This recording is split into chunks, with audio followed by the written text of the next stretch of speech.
നമ്മൾ ഇന്ന് ഡിസ്കസ് ചെയ്യാൻ പോകുന്ന കൺസെപ്റ്റാണ് അഡ്വാൻറ്റേജസ് ഓഫ് ആർട്ടിഫിഷ്യൽ ഇൻ്റലിജൻസ്. നമ്മൾ കഴിഞ്ഞ കുറേ ക്ലാസ്സുകളായിട്ട് കുറച്ച് വീഡിയോസൊക്കെ ചെയ്തിരുന്നു. അതിനകത്ത് ഫസ്റ്റ് ഡേ എന്താണ് ആർട്ടിഫിഷ്യൽ ഇൻ്റലിജൻസ് എന്ന് നമ്മൾ ഡിസ്കസ് ചെയ്തു.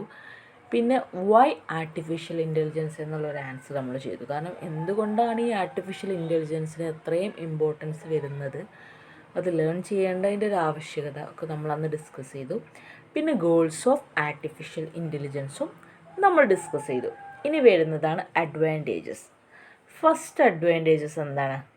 ഹൈ അക്യുറസി വിത്ത് ലെസ് എറേഴ്സ്. നമ്മൾ വൈ എ ഐ അല്ലെങ്കിൽ വൈ ആർട്ടിഫിഷ്യൽ ഇൻ്റലിജൻസ് ഡിസ്കസ് ചെയ്ത സമയത്ത് നമ്മൾ വ്യക്തമായി പറഞ്ഞിരുന്നു, ആർട്ടിഫിഷ്യൽ ഇൻ്റലിജൻസ് അക്യുറേറ്റ് ആയിട്ടാണ് റിയൽ വേൾഡ് പ്രോബ്ലംസ് ഒക്കെ സോൾവ് ചെയ്യുക. അതുകൊണ്ട് തന്നെ എറേഴ്സ് വളരെ ലെസ് ആയിരിക്കും. അതാണ് ഇതിൻ്റെ വലിയൊരു ബെനിഫിറ്റ് അല്ലെങ്കിൽ അഡ്വാൻറ്റേജ് എന്ന് പറയുന്നത്. നമ്മളിപ്പോൾ എല്ലാ കാര്യങ്ങളും ചെയ്യാൻ ഒരു മെഷീൻ അല്ലെങ്കിൽ ഒരു സിസ്റ്റം ഒക്കെ ഡെവലപ്പ് ചെയ്ത് കൊണ്ടുവരുമ്പോൾ അതിനത്രയും അക്യുറസി വേണം, അതേപോലെ എറേഴ്സ് ഫ്രീ ആയിരിക്കുകയും വേണം.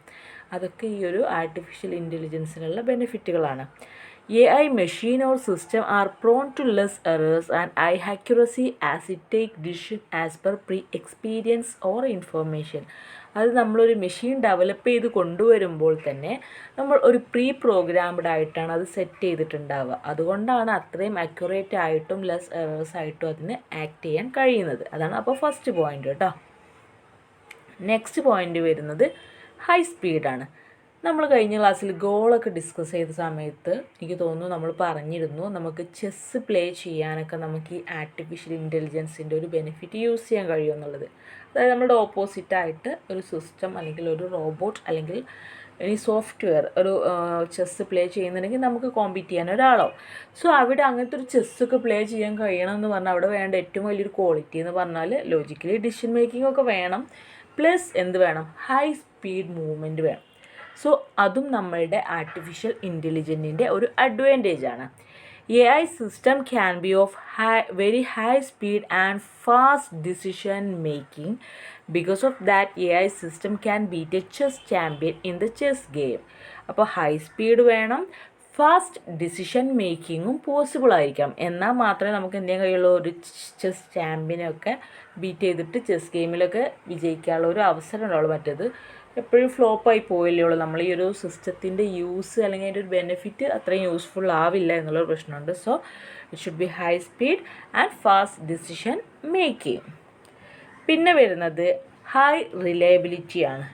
അതായത് ഇപ്പോൾ ഒരു ആക്ഷൻ തന്നെ നമ്മളിപ്പോൾ സിസ്റ്റം യൂസ് ചെയ്യുന്നത് നമ്മൾ എന്ത് ആക്ഷൻ ചെയ്യാനാവും, അതായത് പെർസെപ്ഷൻ ഉണ്ടായിരിക്കും, അതിനനുസരിച്ചുള്ള ആക്ഷൻസൊക്കെ ഉണ്ടായിരിക്കും. അപ്പോൾ നമ്മളൊരു പെർട്ടിക്കുലർ മെഷീൻ അല്ലെങ്കിൽ ഒരു റോബോട്ട് എനിത്തിങ് നമ്മളെന്ത് ഒരു ആക്ഷൻ തന്നെ നമുക്ക് ചിലപ്പോൾ റിപ്പീറ്റ് ചെയ്തൊക്കെ ചെയ്യേണ്ടി വരും. അപ്പോൾ ഒരു പ്രാവശ്യം ചെയ്യുമ്പോൾ ഒരു രീതിയിലും നമ്മൾ സാറ്റിസ്ഫൈഡ് ആണ്. നെക്സ്റ്റ് ടൈം ചെയ്യുമ്പോൾ വേറെ രീതിയിലാവാൻ പറ്റുമോ? ഇല്ലല്ലോ. അപ്പോഴും ആ ഒരു ലോജിക്കിൽ തന്നെ മൂവ് ചെയ്യണ്ടേ. അവിടെയാണ് നമ്മളുടെ ഈ റിലയബിലിറ്റിൻ്റെ ഇമ്പോർട്ടൻസ് കിടക്കുന്നത്. ഒരു ആക്ഷൻ തന്നെ റിപ്പീറ്റ് ചെയ്തിട്ട് ചെയ്യുമ്പോൾ അത് സെയിം റിസൾട്ട് തന്നെ വരണം. അപ്പോൾ നമ്മളൊരു കാര്യം റിപ്പീറ്റ് ചെയ്യുമ്പോൾ നമ്മൾ ആ ലോജിക്കലി ആ ഒരു തിങ്കിങ്ങിൽ തന്നെയല്ലേ ചെയ്യുക. അപ്പോൾ ആ ഒരു റിപ്പീറ്റേഷൻ ഇവിടെയും നടക്കണം. അതാണ് ഈ ഹൈ റിലയബിലിറ്റി കൊണ്ട് മീൻ ചെയ്യുന്നത്. AI machines are highly reliable and can perform the same action multiple times with high accuracy. അതായത് ഹൈ റിലയബിൾ ആയിരിക്കണം, ഹൈ അക്യുറേറ്റ് ആയിട്ട് സെയിം ആക്ഷൻ തന്നെ മൾട്ടിപ്പിൾ ടൈംസ് ചെയ്യാനുള്ളൊരു ക്യാപ്പബിലിറ്റി ആ സിസ്റ്റത്തിന്, ആർട്ടിഫിഷ്യൽ ഇൻ്റലിജൻസ് യൂസ് ചെയ്തിട്ടുള്ള മെഷീന് ഉണ്ടായിരിക്കണം. അതാണ് ഒരു അഡ്വാൻറ്റേജ് ആയിട്ടുള്ളത്. പിന്നെ വരുന്നത് യൂസ്ഫുൾ ഫോർ റിസ്കി ഏരിയാസ്. നമ്മൾ വൈ ആർട്ടിഫിഷ്യൽ ഇൻ്റലിജൻസ് പറഞ്ഞപ്പോൾ നമ്മൾ പ്രത്യേകം പറഞ്ഞിരുന്നു, ഹ്യൂമൻ സർവൈവൽ റിസ്ക് ആയിട്ടുള്ള ഏരിയകളിൽ അല്ലെങ്കിൽ എൻവിറോൺമെൻറ്റുകളിൽ നമുക്ക് എന്ത് യൂസ് ചെയ്യാൻ കഴിയണം, ആർട്ടിഫിഷ്യൽ ഇൻ്റലിജൻസ് യൂസ് ചെയ്യാൻ കഴിയണം. അതാണ് ഇവിടെ പറയുന്ന ഒരു അഡ്വാൻറ്റേജ് എന്ന് പറയുന്നത്.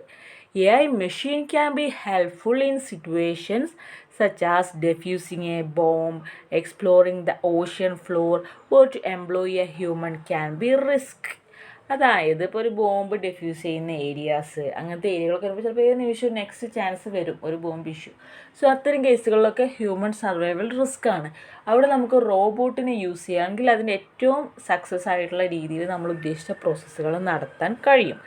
പിന്നെ വരുന്നത് ഓഷ്യൻ ഫ്ലോർ എക്സ്പ്ലോർ ചെയ്യുക എന്നുള്ളത്. അതായത് നമുക്കറിയാം നമ്മുടെ ഓഷ്യൻ്റെ അടിത്തട്ട് എന്നൊക്കെ പറയില്ലേ, അത്രയും ഡീപ്പായിട്ടുള്ള ഏരിയകളിലൊക്കെ ഹ്യൂമണ് റിസ്ക്കാണ് സർവൈവ്. പല ടൈപ്സ് ഓഫ് ആനിമൽസ് അല്ലെങ്കിൽ സീ ആനിമൽസൊക്കെ അതിനകത്ത് ഉണ്ടായിരിക്കും. മാത്രമല്ല അത് എത്രത്തോളം സർവൈവലിൽ പോസിബിൾ ആവും എന്നുള്ള ഇഷ്യൂസൊക്കെ ഉള്ളത് കൊണ്ട് തന്നെ അവിടെ നമുക്കൊരു മെഷീനോ അല്ലെങ്കിൽ ഒരു റോബോട്ടിനെയൊക്കെ സെറ്റ് ചെയ്ത് കഴിഞ്ഞാൽ it should be A best method.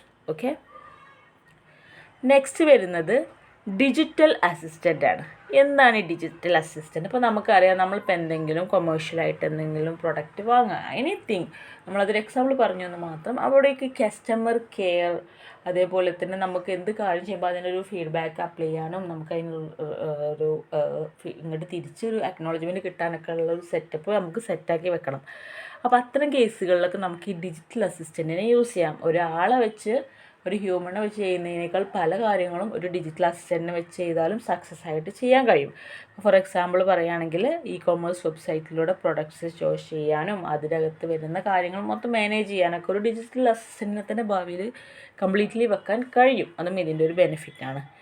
AI can be very useful to provide digital assistance to the users, such as AI technology is currently used by various e-commerce websites to show the product as per customer requirement അനുസരിച്ചൊക്കെ products show ചെയ്യാനും അത് cell ചെയ്യാനൊക്കെ ഇന്നത്തെ കാലത്ത് തന്നെ currently കുറേയൊക്കെ commerce വെബ്സൈറ്റുകൾ digital അസിസ്റ്റൻറ്റുകളെ use ചെയ്യുന്നുണ്ട്. അതൊന്നുകൂടെ അഡ്വാൻസ്ഡ് ആയിട്ട് ഭാവിയിൽ ഇനിയും ഡിജിറ്റൽ അസിസ്റ്റൻറ്റുകൾക്ക് ഇമ്പോർട്ടൻസ് വരികയും ചെയ്യും.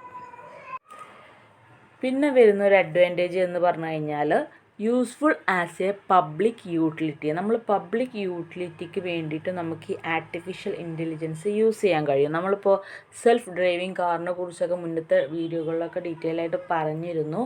അതേപോലെ തന്നെ ഒരുപാട് ഇപ്പോൾ ഫേസ് റെക്കഗ്നിഷൻസ്, ഒരുപാട് കാര്യങ്ങൾ നമുക്ക് എന്തെങ്കിലും കഴിഞ്ഞാൽ പബ്ലിക്കായിട്ടുള്ള ജനറൽ ആയിട്ടുള്ള കൺസെപ്റ്റുകളിൽ നമുക്ക് ഈ ആർട്ടിഫിഷ്യൽ ഇൻ്റലിജൻസ് അപ്ലൈ ചെയ്യാൻ കഴിയും, ചെയ്തിട്ടുണ്ട്, ചെയ്യും ഭാവിയിൽ. Okay, AI can be very useful for public utilities such as self-driving car, which can make our journey safer and hassle-free. Facial recognition for security purpose, natural language processing to communicate with the human language etcetera. അപ്പോൾ നമ്മൾ self driving കാറിനെ കുറിച്ചൊക്കെ പറഞ്ഞിരുന്നു. അപ്പോൾ ഈ self driving കാറിൻ്റെ ഒക്കെ ഒരു ബെനിഫിറ്റ് എന്താ? ജേണി ഒന്നുകൂടെ സേഫ് ആവും. മാത്രമല്ല ഹാസിൽ ഫ്രീ എന്ന് പറഞ്ഞാൽ ഡ്രൈവർക്ക് ഇപ്പോൾ എത്ര ദൂരം പോയാലും നമ്മൾ ഹ്യൂമൻസിനാകുമ്പോൾ ആ ഒരു ഒരു മുഷിപ്പും ഒക്കെ ടയേർഡൊക്കെ ആവുന്ന ഇഷ്യൂസ് വരും. പക്ഷേ ഒരു റോബോട്ടിനെ സംബന്ധിച്ചിട്ട് അത്രയും ഇഷ്യൂസ് ഇല്ല. അവർ ഓൾറെഡി പ്രിപ്പയർഡ് ആക്കി വെച്ച് കഴിഞ്ഞാൽ they can do in A better വേ. അപ്പോൾ ജേണി സേഫ് ആയിരിക്കും, മാത്രമല്ല ഹാസിൽ ഫ്രീയും ആയിരിക്കും. അപ്പോൾ അങ്ങനെ ഒരു ബെനിഫിറ്റുകൾ നമ്മൾ സെൽഫ് ഡ്രൈവിംഗ് കാറിൻ്റെ കേസിൽ വരുന്നുണ്ട്. അതൊരു പബ്ലിക് യൂട്ടിലിറ്റിയാണ്. പിന്നെ വരുന്നത് സെക്യൂരിറ്റി പർപ്പസിന് വേണ്ടിയിട്ടൊക്കെ യൂസ് ചെയ്യുന്ന ഫേഷ്യൽ റെക്കഗ്നിഷൻ, അതിനകത്തൊക്കെ ആർട്ടിഫിഷ്യൽ ഇൻ്റലിജൻസ് അപ്ലൈ ചെയ്തിട്ടുണ്ട്. ഒന്നുകൂടെയും അഡ്വാൻസ്ഡ് ആയിട്ട് ഭാവിയിൽ നമുക്കതൊക്കെ കൊണ്ടുവരാനും കഴിയും.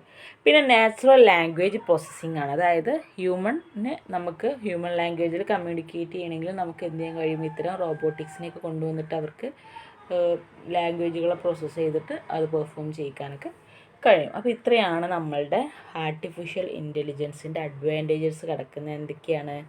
ഫസ്റ്റ് വൺ എന്ന് പറഞ്ഞാൽ ഹൈ അക്യുറസിയാണ്, ലെസ് എറേഴ്സാണ്. പിന്നെ വരുന്നത് ഹൈ സ്പീഡാണ്. പിന്നെ വരുന്നത് ഹൈ റിലയബിലിറ്റി. ഓരോ നമ്മൾ ഡീറ്റെയിൽ ആയിട്ട് പറഞ്ഞു കഴിഞ്ഞു കേട്ടോ.